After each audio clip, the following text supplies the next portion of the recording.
কৃষ্ণনগরের রানী। আমি তো তোমায় একটু কোনো কথা নয়, নিজের কাজ নিজে করুন, বুঝলেন? অন্দরমহলে আমার অনেক কাজ আছে। নিজের কাজ নিজে করব?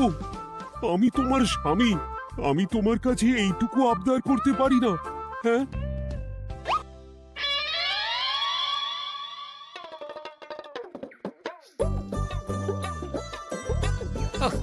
আজ গিন্নির সাথে বচসা করতে গিয়ে দেরি হয়ে গেল।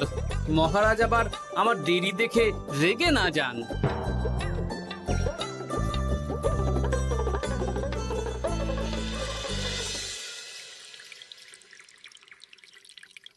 হ্যাঁ, তুমি কথাটা খুব একটা মন্দ বলনি মন্ত্রী। এতে রাজ্যবাসীরও উপকার হবে আর রাজকোষেরও খুব একটা চাপ পড়বে না। তাহলে মহারাজ সব ঘরে ঘরে এই বার্তা পৌঁছে দিই।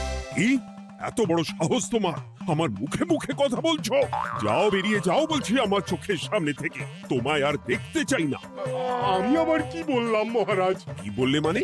কি বলতে বাকি রাখলে শুনি? বলছিলাম কি, অপরাধ নেবেন না মহারাজ, সেনাপতি তো। চুপ, একদম চুপ। আমি মরছি নিজের জ্বালায় আর তুমি ওই ভুল ভাল বলে আমার মাথা বিগড়ে দিতে চাইছো?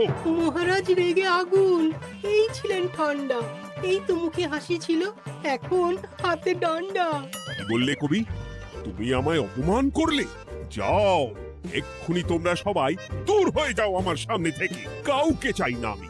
এই মুহূর্তে রাজসভা আমি শূন্য দেখতে চাই, না হলে আজ সব কটা গর্দান নেব আমি। যাও বলছি।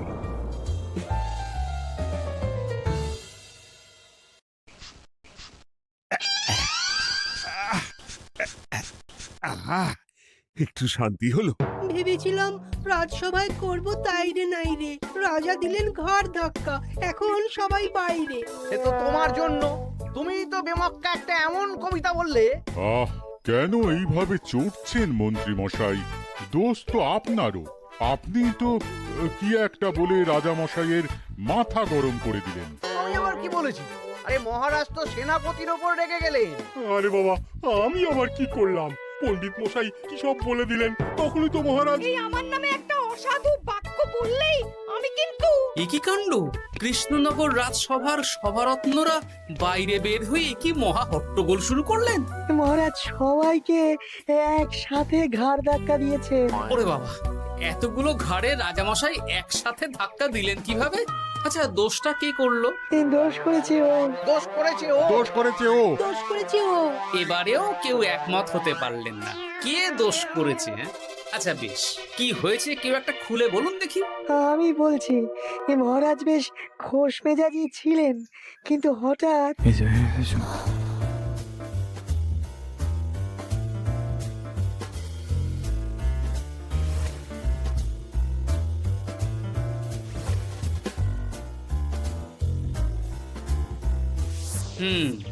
এই কাণ্ড!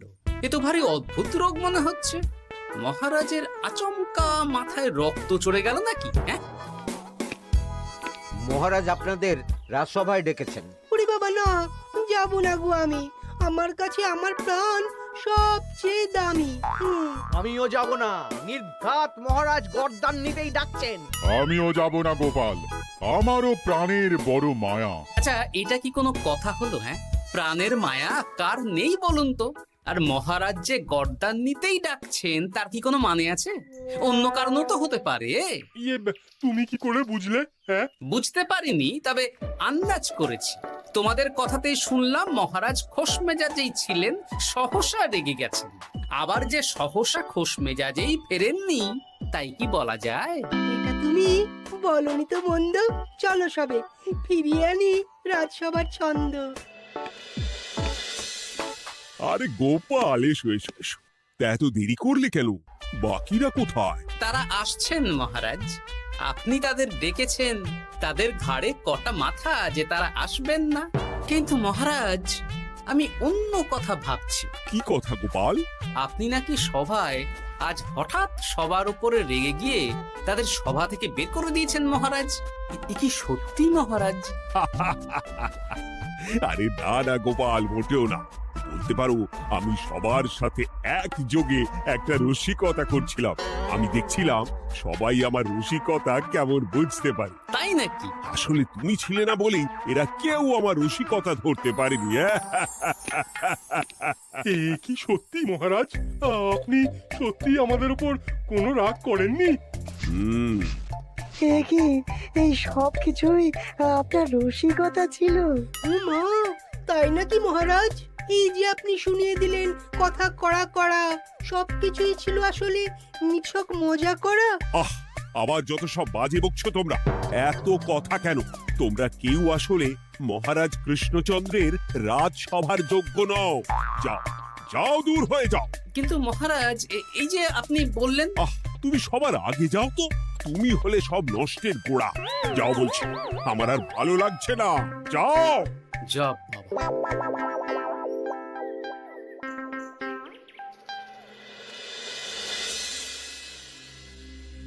কি বুঝছেন? না না না, আমি তো সবই ঠিক দেখছি রানীমা। হ্যাঁ, এটা ঠিক যে নারীর গতি কিঞ্চিত চঞ্চল বটে, তবে তা তো হতেই পারে। বাকি সবটাই ঠিকই আছে। তাহলে এমন হচ্ছে কেন? মহারাজ এইভাবে যখন তখন রেগে যাচ্ছেন কেন? আজ শুনলাম আপনাদের সভা থেকে দুবার বের করে দিয়েছেন, আবার ফিরিয়ে এনেছেন। হুম হুম হুম। আমি ওষুধ পাঠিয়ে দিচ্ছি, আর মহারাজের কিঞ্চিত বিশ্রামের দরকার। হ্যাঁ, তোমার মাথা আর আমার মুন্ডু। বলি, আমি বিশ্রাম নিলে রাজকার্যকে চালাবে শুনি তুমি, নাকি ওই অকর্মার ঢেকি মন্ত্রী? না মানে ওই আমি। যাও, আর আমার কথা বলতে ভালো লাগছে না। আমাকে একটু একা থাকতে দাও।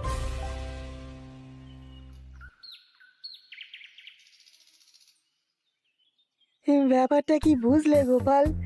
রাজবৈদ্য তো মহারাজকে দেখতে রাজবাড়িতে গেছেন। কি মনে হয়? গতকালও আমি যখন বাগানে গেলাম,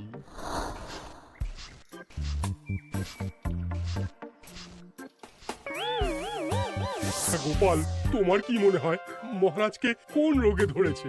এই রেগে যাচ্ছেন, আবার এই মাথা ঠান্ডা হয়ে গিয়ে ডেকে পাঠাচ্ছেন।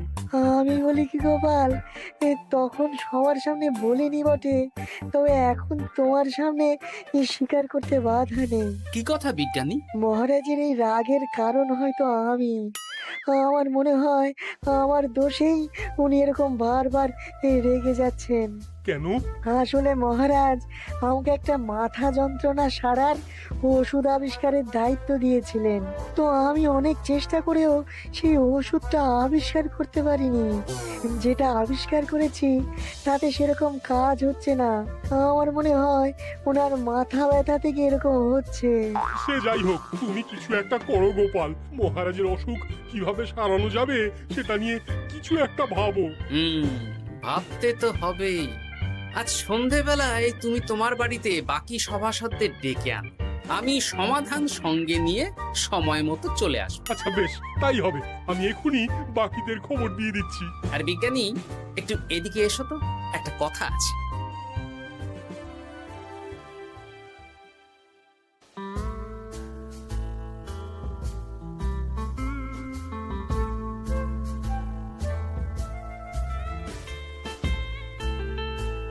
গো, বলি এইভাবে ঘুরলে কি মহারাজের ব্যামো সেরে যাবে?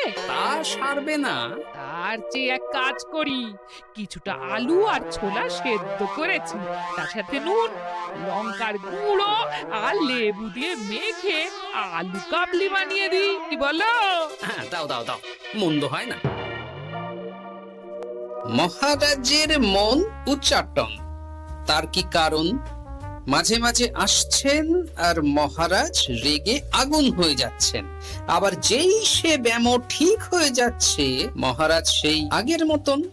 তার উপর আবার সভাসদেরা মনে করছে তাদেরও কোনো দোষ আছে। তাহলে দুয়ে দুয়ে চার করতে হবে, কিন্তু কিভাবে কিভাবে কিভাবে? এই নাও আলু কাবলি খেয়ে পেট ঠান্ডা করে নাও দেখি। হ্যাঁ, হ্যাঁ, বেশ কিছুদিন আগে বিজ্ঞানী লেবুর রসের জাদুর কথাই তো বলছিল। আচ্ছা গিন্নি, তুমি তোমার বিয়ের সময় তোমার বাবার মুদির দোকানের একটা কাঠের ছোট বাক্স পেয়েছিলে না, যাতে শ্বশুর মশাই মোহর রাখতেন? উমা, সে বাক্স তো ঝুলকালি মেখে আছে গো, তা দিয়ে তোমার কি হবে? ঝুলকালি লেগেছে? বাবা বাবা বাবা, তাতে তো আমার কাজ আরো ভালো হবে। যাও যাও যাও, নিয়ে এসো দেখি। আমি ততক্ষণে বেশ খানিকটা অদৃশ্য কালি বানিয়ে ফেলি।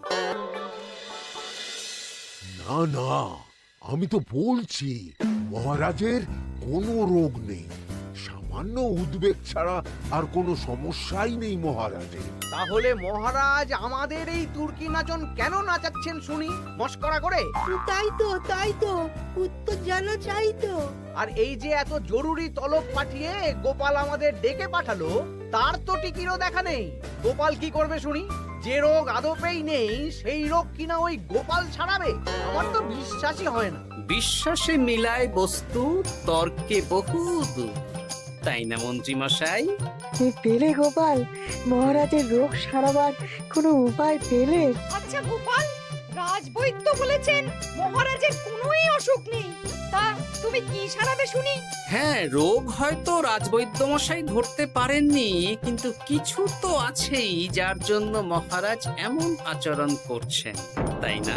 তা তুমি বলো না মহারাজ এমন কেন করছেন, আর কি তার সমাধান? এক এক করে বলি। আমি ভেবে দেখলাম এর জন্য আমরাই দায়ী। বলো কি? আমরা সবাই কোনো না কোনো সময়ই মহারাজের রাগের কারণ হয়েছি, তাকে আঘাত দিয়েছি, বিষণ্ণ করেছি। ইচ্ছে করে করিনি হয়তো, কিন্তু করেছি। আর মহারাজ সেই সব কথা বুকে চাপা দিয়ে রেখেছেন। তুমি বলতে চাইছো অতীতে সেই সব ভুলের কারণেই মহারাজ এমন করছেন? আমার তো তাই মনে হয় সেনাপতি। আচ্ছা আচ্ছা, তর্কের খাতিরে যদি তাই ধরে নি, তাহলে এখন আমাদের কি করণীয়? আমরা তো কাল যন্ত্রে চেপে অতীতে ফিরে যেতে পারবো না যে সেই সব ভুলগুলো শুধরে দেব। তা হয়তো হবে না, কিন্তু কিংকর্তব্য বিমূঢ় বাবার আদেশ যদি মানি, তাহলে এই সমস্যার সমাধান সম্ভব মন্ত্রী মশাই। কি বললে? ত্রিকালজ্ঞ বাবা কিংকর্তব্য বিমূঢ়, সে আবার কি গোপাল? আছেন একজন জ্ঞানী ব্যক্তি, আমার খুব পরিচিত। তার দেওয়া একটা উপদেশ আমার জানা আছে। আমার বিশ্বাস তাতে মহারাজের এই সমস্যার সমাধান হয়ে যাবে। কি করে শুনি? এই কালি হলো অদৃশ্য কালি। কলম দিয়ে অদৃশ্য কালিতে কাগজের উপর লিখতে হবে। কি লিখতে হবে? লিখতে হবে যে মহারাজের সাথে অতি সাম্প্রতিক কালে আমরা যা যা অন্যায় করেছি তাই লিখতে হবে। কোনো মিথ্যে কথা লেখা যাবে না। তবে চিন্তা নেই, অদৃশ্য কালি, ফলে কেউ কারো লেখা পড়তে পারবে না। এইবার এই কাগজ ভাঁজ করে ফেলে দিতে হবে এই বাক্সে। বাক্সে তালা, তার চাবি থাকবে মন্ত্রী মশাইয়ের কাছে। আবার আমার কাছে কেন? পরে যাতে কোনো সন্দেহ না করেন, যা সন্দেহ বাতিক মৌন আপনার। বললে এইবার এই বাক্স সারা রাত নদীর ধারে বটতলায় পড়ে থাকবে, চাঁদের আলো পান করবে। তারপর সকালে আমরা সবার সামনে এই বাক্স ফেলে দেব নদীর জলে। সবার অন্যায় সারা রাত চাঁদের আলো পান করে শুদ্ধ হয়ে ভেসে যাবে নদীর জলে। ব্যাস ব্যাস, আমরা সবাই পাপ মুক্ত হয়ে যাব। একদম সবাই শুদ্ধ হয়ে যাব, আর মহারাজের ব্যামো সেরে যাবে। কিন্তু তুমি কোনো চালাকি করছো না তো গোপাল? অদৃশ্য কালিতে লেখার সাথে আমি আর কোন চালাকি করব মন্ত্রী মশাই? দেখুন, আমি একটা কাগজে লিখছি। কি কিছু বোঝা যাচ্ছে? সত্যি তো কিছু বোঝা যাচ্ছে না যে আদৌ কিছু লেখা হয়েছে কি হয়নি। তাহলে লেখা শুরু করা যাক। এক এক করে লিখুন আর কাগজ ভাঁজ করে বাক্সে ভরে দিন। আর হ্যাঁ, একদম মিথ্যে কথা লিখবেন না, তাহলে কিন্তু লেখাগুলো অদৃশ্য থাকবে না, ফুটে উঠবে। আচ্ছা গোপাল, বুঝেছি। কলম কালি মন, লেখে 3 জন। মিথ্যে কথা লিখে দিলেই ঘটবে অঘটন। আমি বাক্সটা নদীর পাড়ে সঠিক জায়গায় রেখে আসব। তারপর কাল সকালে সবাই মিলে এই বাক্স ফেলে দেব নদীর জলে। ঠিক আছে?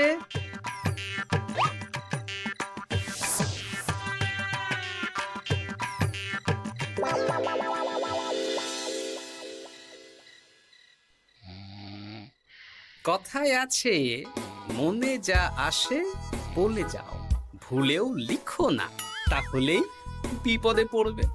এদিকে কেমন সবাই নিজের নিজের দোষ লিখে বাক্সে ফেলে দিয়েছে। ভাগ্যিস আমি সবার লেখা কাগজগুলো রাতের অন্ধকারে বের করে আনলাম।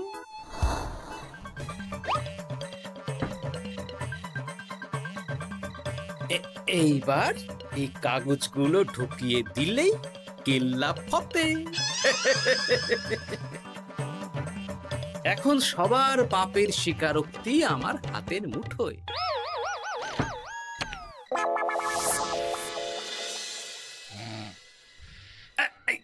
আরে, ও মা গো, ও বাবা গো, ওগিনি বলি, নাক ডেকে তো ঘুমোচ্ছ, আর পিঠটা একটু চুলকিয়ে দাও দেখি। এই জন্যই তো মাথাটা যায় গরম হয়ে।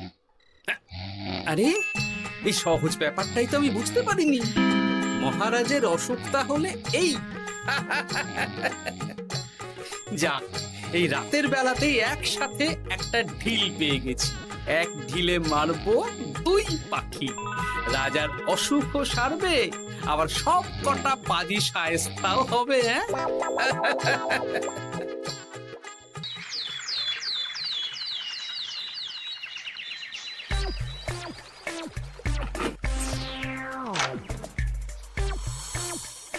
কি, এইবার শান্তি হয়েছে তো মন্ত্রী মশাই?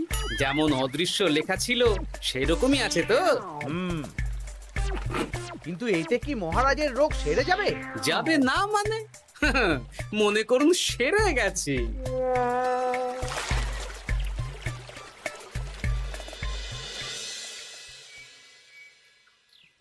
তাহলে আজকে সভার কাজ শুরু করা যাক। ক্ষমা করবেন মহারাজ, সবার কাজ শুরু করার আগে একটা দরকারি কাজ আগে করা দরকার।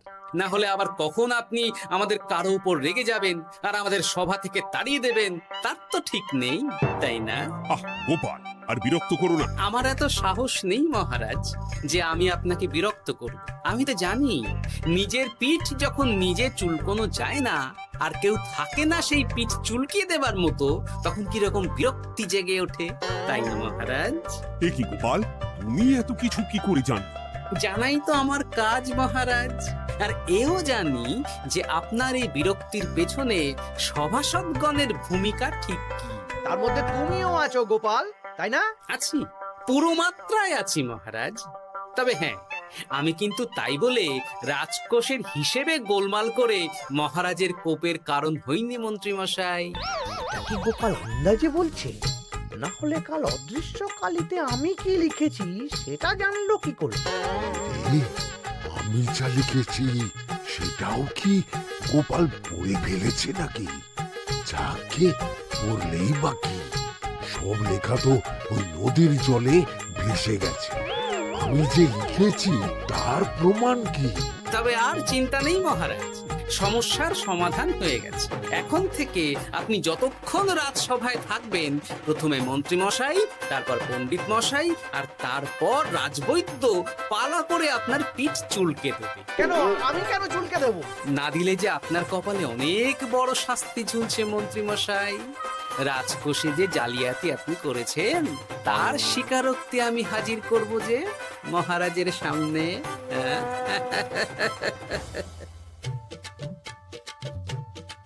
এই নিন মহারাজ, মন্ত্রী মশাইয়ের পাপের স্বীকারোক্তি। আপনি আগে মন্ত্রী মশাইয়ের লেখাটা পড়ুন, তারপর একে একে সকলের স্বীকারোক্তি দিচ্ছি। এ কি মন্ত্রী, তুমি রাজকোষ থেকে 500 মোহর চুরি করেছো, আর তার বদলে সেই হিসেব তুমি পুকুর পাড় বাঁধানোর খরচ হিসেবে দেখিয়েছো। এই সেরেছি, এটা ফুটে উঠলো কি করে? সে অনেক কাণ্ড মন্ত্রী মশাই, বাকিদের সবারটাই আছে, এত জেনে কাজ কি? না না, জানতে তো হবেই। তাহলে শুনুন, এই অদৃশ্য কালি আসলে লেবুর রস। গতকাল রাতে আমি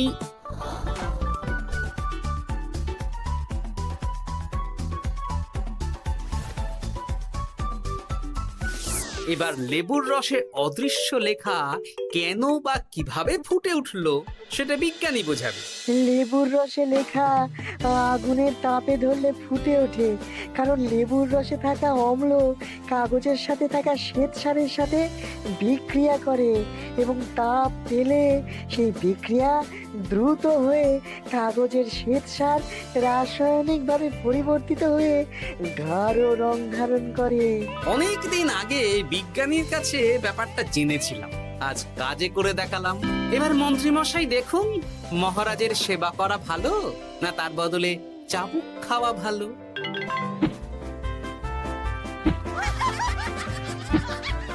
ওরে বাবা, না না, উফ! আগে যেমন বুনো ওল তেমনই তো বাঘা তেঁতুল হবে মন্ত্রী মশাই।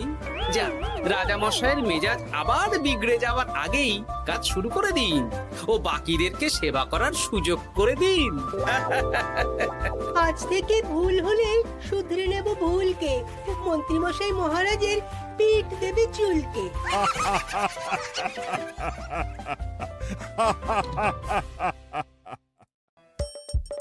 হাসির রাজা জ্ঞানের রাজা রসিক